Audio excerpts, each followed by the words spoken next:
Habitual past টেন্সটা করাচ্ছি, ঠিক আছে। হ্যাবিচুয়াল পাস্ট টেন্স আসলে কি সেটা সম্পর্কে আজকে তোমাদেরকে আমি জানাবো।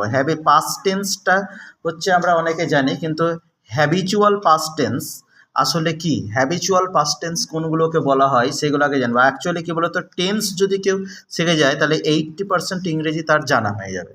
যে টেন্সটা যদি সবারই ক্লিয়ার থাকে, যেহেতু তোমরা এখন ক্লাস 6-এ পড়ছো, যে প্রত্যেকের টেন্সটা ক্লিয়ার জানা উচিত, তার জন্য সব টেন্স হয়ে গেছে, কিন্তু টেন্সের মধ্যে এই হ্যাবিচুয়াল পাস্ট টেন্সটা হয়তো অনেক বই এগুলো থাকবে না, এটা আমি তোমাদেরকে জানাচ্ছি, ভালো করে শেখো। হ্যাবিচুয়াল পাস্ট টেন্সটা কি? হ্যাবিচুয়াল পাস্ট টেন্সে যেই উদাহরণগুলো আমি দিয়েছি দেখতে পাচ্ছ, ছেলেটি ধূমপান করতো, ঠিক আছে, আমার মা প্রতিদিন গীতা পাঠ করতেন, আমরা নদীতে স্নান করতাম, আমরা প্রতিদিন স্কুলে যেতাম, আমরা একসঙ্গে খেলা করতাম। এটা হচ্ছে অতীতকালে, অ্যাকচুয়ালি অতীতকালের অভ্যাস। অ্যাকচুয়ালি কী বলতো, এটা অতীতের অভ্যাস, অতীতের অভ্যাস, এটা হচ্ছে অতীতের অভ্যাস, ঠিক আছে, এটা হচ্ছে অতীতের অভ্যাস। অর্থাৎ আমরা আগে কোনো কাজ করতাম কিন্তু এখন আর সে করি না, ঠিক আছে, সেই ক্ষেত্রে হ্যাবিচুয়াল পাস্ট টেন্স হয়। এটা ক্ষেত্রে হ্যাবিচুয়াল এই পাস্ট টেন্সটা হয়। পাস্ট মানে কি, যে কাজটা আমাদের হয়ে গেছে, ঠিকই আছে, কিন্তু পাস্ট টেন্সের মধ্যে যে ভাগগুলো, অর্থাৎ যে হ্যাবিচুয়াল, হ্যাবিট মানে অ্যাকচুয়ালি অভ্যাস, তাহলে অতীতে বা আগে, অর্থাৎ শৈশবকালে আমরা বা ছোটোবেলায় বা অনেক দিন আগে যে কাজটা আমরা করতাম, মানে আমাদের অভ্যাস ছিল, কিন্তু এখন আমরা বন্ধ করে দিয়েছি, ঠিক আছে, অর্থাৎ অতীতের অভ্যাস, আগে আমরা কোনো কাজ করতাম কিন্তু এখন আর করি না। সেই ক্ষেত্রে আমরা এই ট্রান্সলেশনগুলো করব কি করে, ইংরেজিতে করব কি করে, একটা সহজ নিয়ম, অত কঠিন কিছু নয়, শুধুমাত্র সাবজেক্ট বসাবা। প্রথমে সাবজেক্ট হবে, নিয়মটা প্রথমে সাবজেক্ট, তারপরে তোমাদেরকে বসাতে হবে ইউজ টু কিংবা উড, ঠিক আছে, ইউজ টু কিংবা উড। আর একটা মনে রাখতে হবে, সাবজেক্টের পর যখন আমরা ইউজ টু বা উড বসাবো তখন সবসময় V1 মানে তো জানো, V1 মানে হচ্ছে ভার্বের প্রেজেন্ট ফর্ম, যেমন ডু, ঠিক আছে, ডিড, ডান, ঠিক আছে, আমাদের ভার্বের V1 বেস ফর্ম হচ্ছে ডুটা, ঠিক আছে।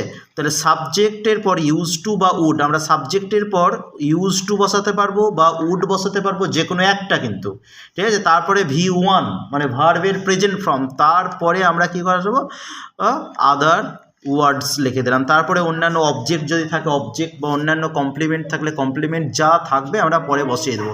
তাহলে আমরা একটা এক্সাম্পল দেখে নেই, ছেলেটি ধূমপান করতো, তাই তো, ছেলেটি ধূমপান করতো, এই সেন্টেন্সটা কার ব্যাপারে বলা হয়েছে আগে বলো, কার ব্যাপারে বলা হয়েছে? ছেলেটি।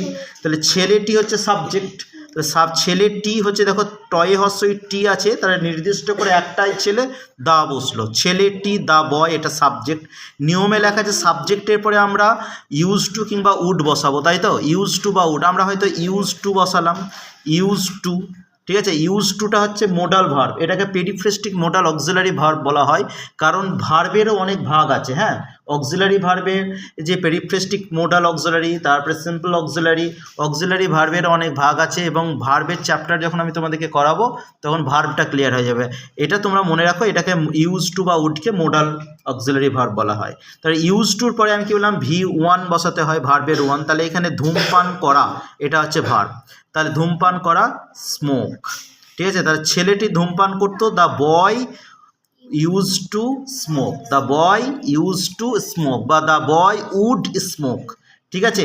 তারপরে আর একটা এক্সাম্পল দেখো, আমার মা প্রতিদিন গীতা পাঠ করতেন, কোনটা সাবজেক্ট বলো, আমার মা, তাহলে মাই মাদার, ঠিক আছে, মাই মাদার। তারপরে কি বলা হয়েছে নিয়মে বলা হচ্ছে উড বা ইউজ টু, দুটো একটা, এবার আমরা একটা ইউজ টু তোমাদেরকে দেখালাম, এবার উড লিখি, ঠিক আছে। তাহলে মাই মাদার উড, তাহলে গীতা পাঠ করা, এই পাঠ করা হচ্ছে আমরা রিসাইটও লিখতে পারি গীতা পাঠের ক্ষেত্রে, কিংবা রিডও লিখতে পারি, ঠিক আছে। তাহলে মাই মাদার উড রিড, এখানে রিডিংও করব না, এবং রিডের পাস্ট টেন্স রেডও করব না, আমরা কিচ্ছু করব না, কারণ উড হলে আমরা V1 বসাবো, ঠিক আছে, প্রেজেন্ট বেস ফর্ম বসাবো, প্রেজেন্ট ফর্ম। তারপরে কি, মাই মাদার উড রিড, ঠিক আছে, কী রিড করতো, কী পাঠ করতো, গীতা, এটা অবজেক্ট, কী বা কাকে দিয়ে প্রশ্ন করলে যে উত্তরটা আমরা পাবো সেটা হচ্ছে অবজেক্ট। তাহলে মা কী পাঠ করতেন, গীতা, তাহলে গীতার আগে দ্য গীতা, ঠিক আছে, হ্যাঁ।